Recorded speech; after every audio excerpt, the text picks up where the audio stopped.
Hi friends, Pandian store serial இன்னி வரப்போகிற எபிசோட்ஸ்க்கான promo தான் இந்த வீடியோவில் பார்க்க போகிறோம். அங்கே ஃப்ரெண்ட்ஸ் பார்க்கலாம்.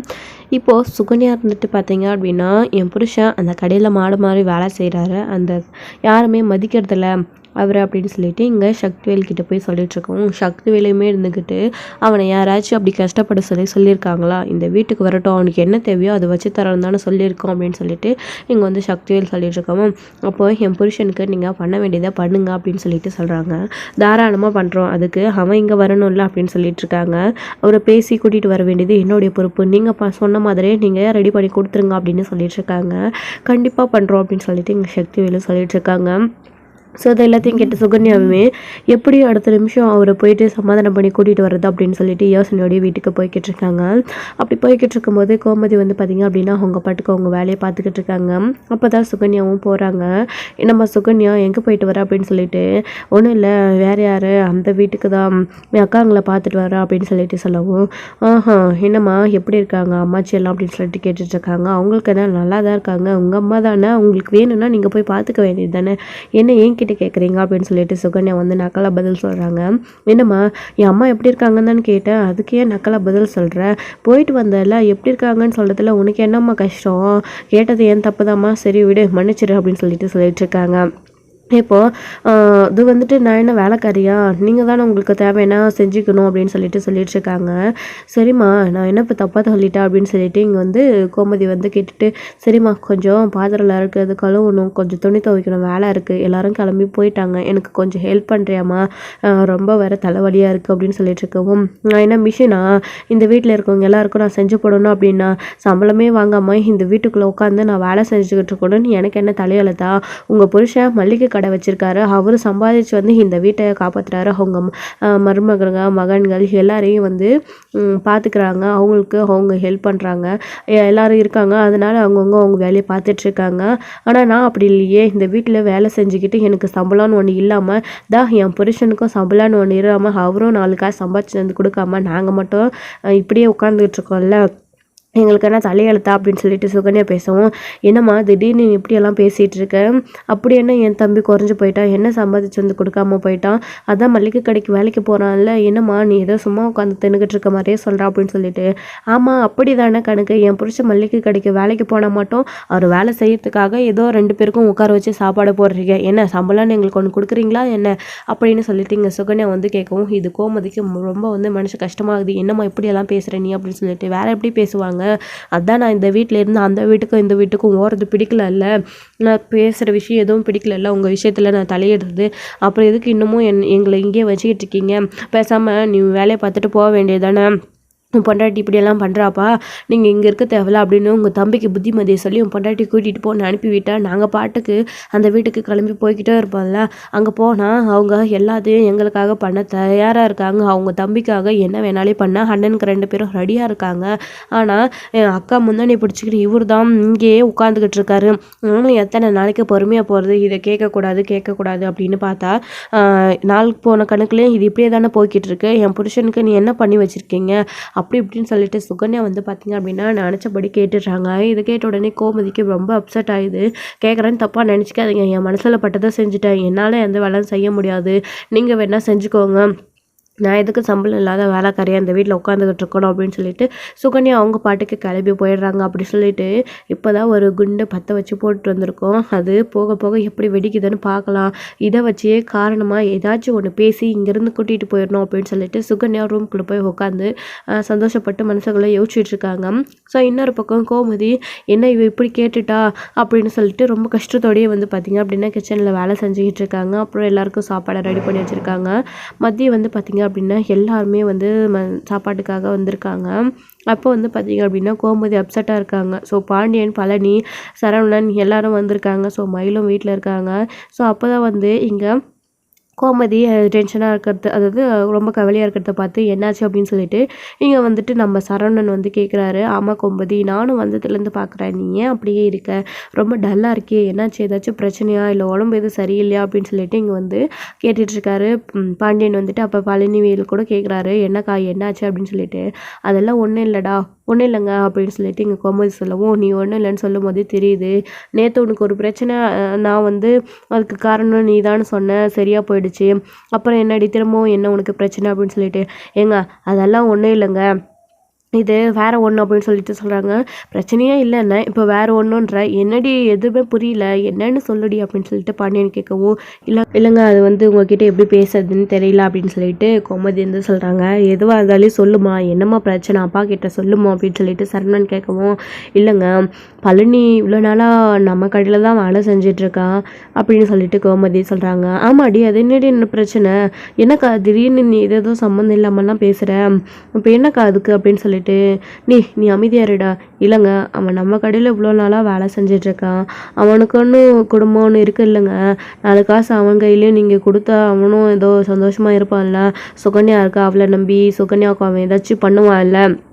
நீங்கள் அவனுக்கு ஏதாச்சும் மாதம் மாதம் அவனுக்கு கொடுக்க வேண்டியது தானங்க, நம்மளை நம்பி தானே அவன் இங்கே இருக்கான் அப்படின்னு சொல்லிட்டு இங்கே வந்து நம்ம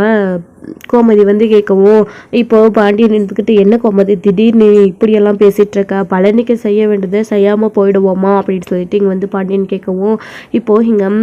பழனி வேலுமே இருந்துக்கிட்டு, எனக்கா இதெல்லாம் திடீர்னு மச்சாங்கிட்ட நான் சம்பளம்னு ஒன்று என்னைக்கு வாங்கியிருக்கேன், எனக்கா நான் ஏதோ சம்பளம் கேட்ட மாதிரியே நீ பேசிகிட்டு இருக்க,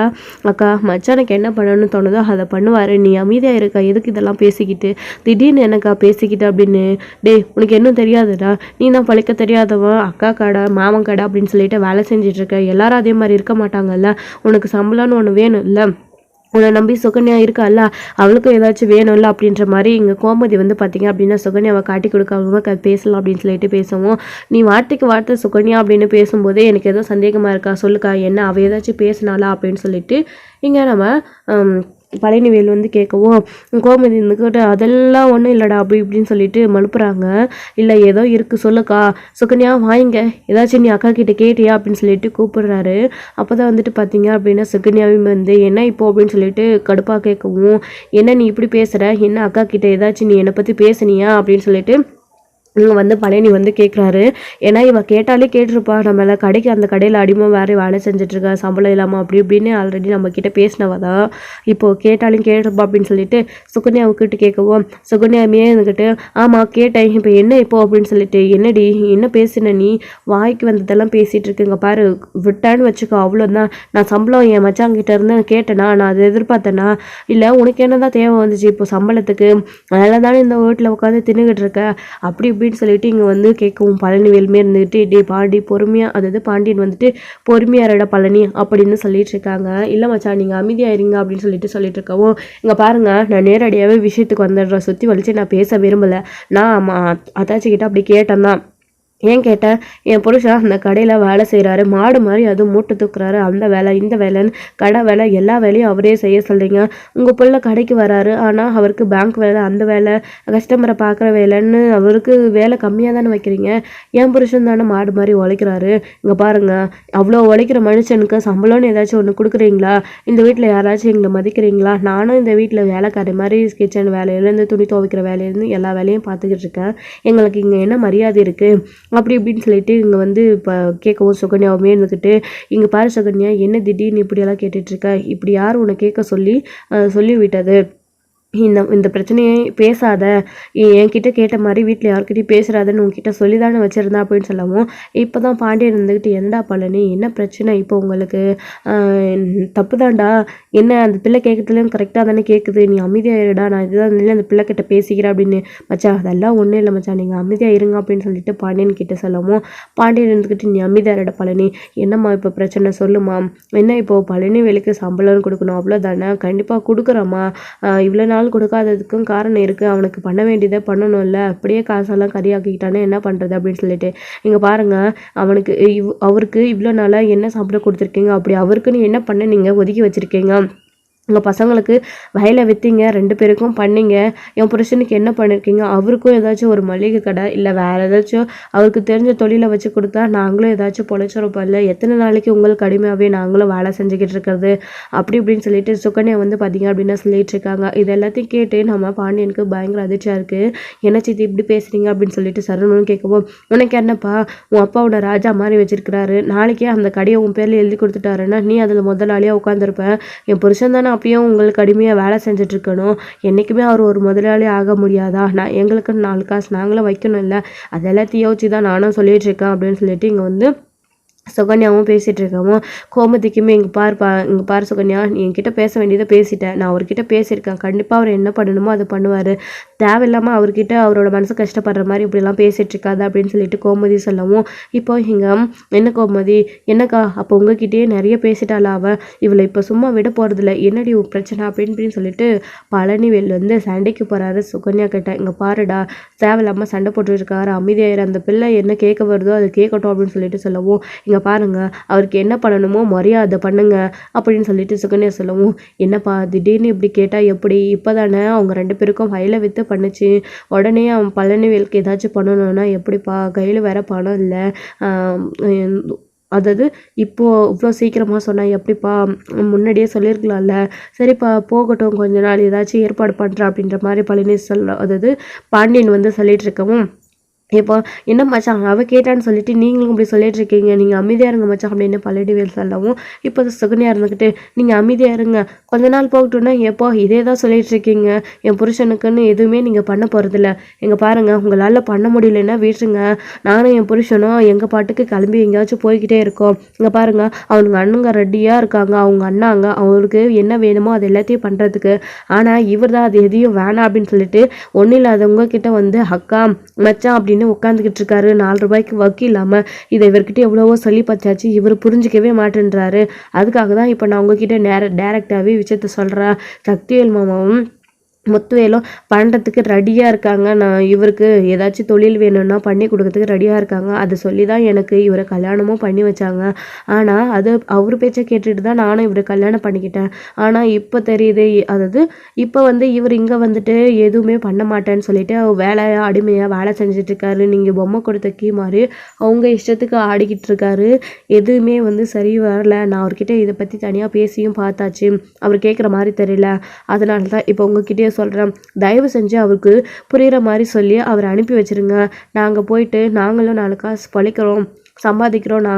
நாங்களும் ஒரு தொழில் தொடங்குறோம் அப்படி இப்படின்னு சொல்லிட்டு சுகன்யா வந்து பார்த்தீங்க அப்படின்னா பாண்டியன் கிட்ட கேட்கவும், ஸோ எல்லாருக்கும் பயங்கர ஷாக்காக இருக்குது, என்ன சித்தி இப்படி பேசுகிறீங்க அப்படின்னு சொல்லிட்டு, நீ அமைதியாக இருப்பா அப்படின்னு சொல்லிட்டு, இது எங்களுக்குள்ள விஷயம் நாங்கள் பேசிக்கிறோம் அப்படின்னு சொல்லிட்டு, என்னடி பேசுன நீ, என் அக்காவையும் என் மச்சானையும் விட்டுட்டு அந்த வீட்டுக்கு நான் வரணுமா, இங்கே பாரு எதுவுமே இல்லாமல் இந்த வீட்டில் உட்காந்து சோறு தின்னா அது உடம்புல வெட்டும், எல்லா தப்பையும் பண்ணிட்டு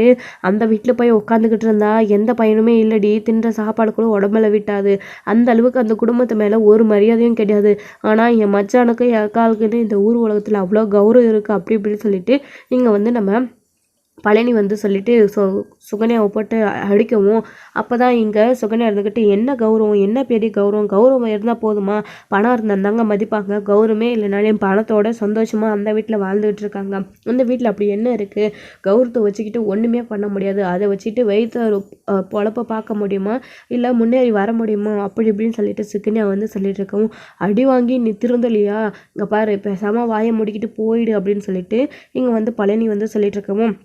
என்னடா நீ எப்படிடா ஒரு பொட்டை பிள்ளைய கை நீட்டி அடிக்கலாம், பொம்பளை மேலே கையை நீட்டி அடிக்கிறதெல்லாம் என்னடா கௌரவம் நினச்சிட்ருக்கியா, இது நம்ம பரம்பரைக்கு அசிங்கடா, இந்த மாதிரி கை நீட்டுற பழக்கம் எங்கேருந்து கற்றுக்கிட்ட அப்படின்னு சொல்லிட்டு பாண்டியன் வந்து திட்டிகிட்டு இருக்காரு பழனிவேல. இல்லை மச்சான் அவன் எப்படி பேசுகிறா பாருங்க அப்படின்னு சொல்லிட்டு கேட்டுட்டு இருக்கவும், அந்த பிள்ளை நியாயமாக தாண்டா கேட்குது அப்படின்னு சொல்லிட்டு இங்கே வந்து சொல்லமோ, என்ன நியாயமாக கேட்குது மச்சான், அப்படியெல்லாம் நீங்கள் எந்த குறையும் எனக்கு வச்சது இல்லை, நான் சந்தோஷமாக தான் இருக்கேன், நான் சொன்னேன்னா மச்சான் அப்படின்னு சொல்லிட்டு இவ கேட்குறான்னு சொல்லிட்டு அவள் நியாயத்தை தான் கேட்குறான்னு சொல்லி அவள் பக்கம் பேசிகிட்டு இருக்கீங்க, நீங்கள் அமைதியாக இருங்க மச்சான் அப்படின்னு சொல்லிட்டு இங்கே வந்து நம்ம சொல்லிகிட்ருக்காரு நம்ம பழனிவேல் வந்துட்டு, இங்கே பாருங்கள் என்ன நான் தப்பாக கேட்டுட்டேன், நான் கரெக்டாக தான் கேட்டிருக்கேன், அவரே பண்ணேன்னு சொன்னா கூட நீங்கள் வேணான்னு சொல்லிவிடுவோங்க போல இருக்கே, நாமளும் பொழைக்க வேணாமா அப்படின்னு சொல்லிட்டு சுகன்யா சொல்லிட்டு இருக்கோம், இங்கே பாரு நீ வாயை மூடிட்டு அமைதியாக இருன்னு சொன்ன அப்படின்னு பழனிவேல் திட்டே இருக்கவும், இப்போ கோமதியுமே இருந்துக்கிட்டு எங்க பேசாமல் அவனை நாம் எதுக்குங்க இங்கே பிடிச்சி வச்சுக்கிட்டு அவள் ஆசைப்படுற மாதிரியே அவங்க 2 பேரும் தொழில் தொடங்கட்டுமே, நாம் எதுக்குங்க அவங்களோட வாழ்க்கையில் தடியாக இருக்கட்டும், அவன் போகட்டுமே அப்படின்னு சொல்லிட்டு இங்கே வந்து நம்ம சொல்லிகிட்ருக்காங்க. நம்ம கோமதி வந்து பார்த்திங்க அப்படின்னா, எனக்கு இதில் எந்த பிரச்சனையும் இல்லை கோமதி, தாராளமாக அவன் போகட்டும் அப்படின்னு சொல்லிகிட்டு இருக்காங்க. என்ன மச்சான் இப்படி பேசுகிறீங்க, நீங்கள் 2 பேரும் சேர்ந்துக்கிட்டு என்னக்கா நீயுமா அப்படின்னு சொல்லிட்டு, இங்கே பாருடா உன்னோடைய வாழ்க்கைக்கு இடைஞ்சலாக நாங்கள் இருக்க தேவையில்லை, சுகன்யா ஆசைப்படுற மாதிரியே நீங்கள் போய் சந்தோஷமாக இருங்கடா அப்படின்னு சொல்லிடுறாங்க. என்னக்கா நீ தான் உலகம்னு வந்தேன், நீ எப்படி பேசின எப்படிக்கா அப்படின்னு, எனக்கு வேறு வழி தெரியலடா, நீ நல்லா இருக்கணும்னா எனக்கு வேறு வழி இல்லை அப்படின்னு சொல்லிட்டு சொல்லவும், அக்கா நான் இங்கேயே நல்லா தான்க்கா இருக்கா அப்படின்னு சொல்லிட்டு பழனி சொல்லவும், என்னக்கா நல்லா நார்மலாக இருக்கீங்க, அதெல்லாம் ஒன்றும் இல்லை, நீங்கள் வாய் வார்த்தையாக மட்டும் தான் அப்படி சொல்கிறீங்க. எங்கே பாருங்கள், அவங்களே சம்மந்தம்னு சொல்லிட்டாங்களே, இதுக்கப்புறம் நீங்கள் எதுக்கு இங்கே நின்று கஷ்டப்பட்டு கெஞ்சிக்கிட்டு இருக்கணும்? வாங்க, உங்கள் அண்ணன் நமக்கு போனால் கடை வச்சு கொடுக்க ரெடியாக இருக்காரு, நீங்கள் வாங்க நம்ம கிளம்பி போகலாம் அங்கே அப்படின்னு சொல்லிட்டு இங்கே வந்து சுகன்யா வந்து கூப்பிடவும், இங்கே என்ன மச்சான் நீங்களும் அமைதியாக இருக்கீங்க அப்படின்னு சொல்லிட்டு கேட்குவோம். பாண்டியன் வந்துட்டு என்ன சொல்கிறார் அப்படின்னா, நீ சுகன்யா பிள்ளை சொல்கிற மாதிரி கேளுடா, நீ சந்தோஷமாக இருக்கணும், நீ அங்கே போனால் நல்லா இருப்பேன்னு அந்த பிள்ளை நினைக்குது, நாங்கள் எதுக்கு உனக்கு வந்து தடையாக இருக்கணும், நீ போடா அப்படின்னு சொல்லிட்டு பாண்டியன்னு சொல்லிடுறாரு. இது கேட்டு ரொம்ப மனசு அடிஞ்சு போயிடுறாரு பழனி. என்னப்பா நீங்களும் இப்படி சொல்கிறீங்க அப்படின்னு சரணுல தடுக்க வேண்டாடா, போகட்டும் அப்படின்னு சொல்லிட்டு சொல்லவும், இப்போது எங்கள் மயில் இருந்துக்கிட்டு என்னங்க நீங்கள் இப்படிலாம் பேசுகிறீங்க அப்படின்னு சொல்லிட்டு அதாவது அவங்கள சுகன்யாவை பார்த்து கேட்கவும், மயில் இருந்துக்கிட்டு இங்கே பாரு, உனக்கு என்னம்மா, நாளைக்கு இந்த மளிகை கடை ஓனர் வரும் புருஷன், உனக்கு எந்த கவலையும் இல்லை, நான் தானே கஷ்டப்படணும் அப்படின்னு சொல்லிட்டு நீங்கள் வாங்குங்க, நீங்கள் வாங்க அப்படின்னு சொல்லிட்டு பழனி வேலை கூட்டிக்கிட்டு போகிறாரு. நம்ம சுகன்யா இருந்துக்கிட்டு இதை தாங்கிக்கவே முடியாது, கோமதி பயங்கரமாக அழுதுட்ருக்காங்க. கூட்டிக்கிட்டு சுகன்யா வந்து பார்த்திங்க அப்படின்னா கிளம்பி போகிறா அப்படின்னு சொல்லிட்டு கூட்டிகிட்டு துணி போயிட்டு உள்ளெல்லாம் பேக் பண்ண ஆரம்பிச்சிடுறாங்க. இப்போது இங்கே மயில் இருந்துக்கிட்டு என்னம்மாம்மா நீங்களும் அமைதியாகவே இருக்கீங்க அப்படின்னு, வேறு என்னப்பா பண்ண முடியும், போகட்டும் விடும்பா அப்படின்னு சொல்லிட்டு பாண்டியன் சொல்லவும், அப்பா என்னப்பா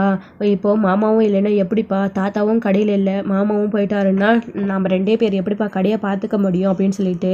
அதான் மயிலோட அப்பா இருக்காருல்ல, பார்த்துக்கலாம் விடுடா அப்படின்னு சொல்லிட்டு சொல்கிறாரு. எப்பா அவருக்கு எதுவுமே தெரியலப்பா, அவரே நேற்று தான் கடைக்கு வந்திருக்காரு, அவருக்கு போய் என்னப்பா தெரியும் அப்படின்னு சொல்லிட்டு இருக்கவும், மாமா நீங்கள் எதுக்கு மாமா கவலைப்படுறீங்க, அதான் நான் வீட்டில் இருக்கல, நான் வரேன் மாமா கடைக்கு அப்படின்னு சொல்லிட்டு மயில் சொல்லவும், அதெல்லாம் ஒன்றும் வேணாப்பா, நீ வீட்டில் இருக்கிற வேலையை பாருப்பா, நான் கடைக்கு வேறு யாராச்சும் ஆள் பார்த்துக்கிறேன் அப்படின்னு சொல்லிட்டு, ஏமாம்மா நான் கடைக்கு வரக்கூடாதா, நம்ம கடை தானே மாமா, நான் வந்து நம்ம கடையில் வேலை செய்கிறேன் மாமா, கடையில் யாரும் இல்லாமல் நீங்கள் எப்படி சமாளிக்க முடியும், டெலிவரிக்கு அங்கே எங்கேன்னு போகணும்,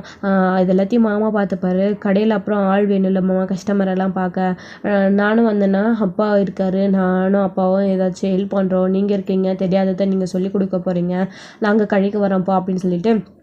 அதாவது கடைக்கு வரோம் அம்மா அப்படின்னு சொல்லிட்டு மயில் வந்து சொல்லிட்டுருக்காரு. இப்போ கோமதியுமே இருந்துக்கிட்டே என்னங்க பண்ண முடியும், அதான் பழனியும் போயிட்டான், வேறு என்ன பண்ண முடியும், சுகன்யா எப்படியும் பிடிவாதமாக பழனியை கூட்டிகிட்டு போயிடுவா, அதனால் வேறு வழி இல்லை, நீங்கள் மயிலை கூட்டிகிட்டு போங்க, வீட்டில் நான் எல்லாத்தையும் பார்த்துக்கிறேன் அப்படின்னு சொல்லிட்டு சொல்லவும், நீ ஒத்தையால் எப்படியே கஷ்டப்படுவா அப்படின்னு, அது எல்லாத்தையும் நான் பார்த்துக்கிறேங்க, அதான் ராஜி இருக்கா மீனா இருக்கா அவங்க எல்லோரும் ஹெல்ப் பண்ணுவாங்க அப்படின்னு சொல்லிட்டு, நீங்கள் கவலைப்படாதீங்க மாமா, கடைக்கு போகிறதுக்கு முன்னாடியே அத்தைக்கு நான் ஹெல்ப் பண்ணிவிட்டு நான் கடைக்கு வந்துடுறேன் மாமா அப்படின்னு சொல்லிட்டு எங்கள் மயில் வந்து சொல்லிட்டு இருக்கவும், சரிப்பா கடையில் ஆள் இல்லை வேறு வழி இல்லை நீயும் வாப்பா அப்படின்னு சொல்லிட்டு இங்கே வந்து சரவணனும் அதாவது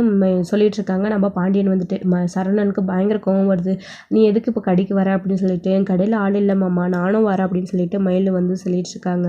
ஸோ சரவணனுக்கு மயில் கடைக்கு வர விஷயம் சுத்தமாக பிடிக்கவே இல்லை. சரி வழி இல்லைன்றதுனால பாண்டியன் சரி ஓகே அப்படின்னு சொல்லிடுறாங்க. இப்போ சுகன்யா பழனிவேலை கூட்டிக்கிட்டு போய்கிட்டு இருக்காங்க. என்ன மச்சான் பார்த்துக்கிட்டே இருக்கீங்க அப்படின்னு சொல்லிட்டு பழனிவேல் கொஞ்சம் கூட பிடிக்காமல் அங்கேருந்து கிளம்பி போகிறாரு. ஸோ அவர் நல்லா இருந்தால் போதும் அப்படின்னு சொல்லிட்டு இங்கே கோமதியும் எதுவும் சொல்லாமல் விட்டுடுறாங்க. ஸோ இதோட இந்த எபிசோடு வந்து முடிச்சிருக்காங்க. அடுத்தடுத்த எபிசோடில் என்ன நடக்க போகுது அப்படின்றத வெயிட் பண்ணி நெக்ஸ்ட் லவ் தேங்க்யூ. இந்த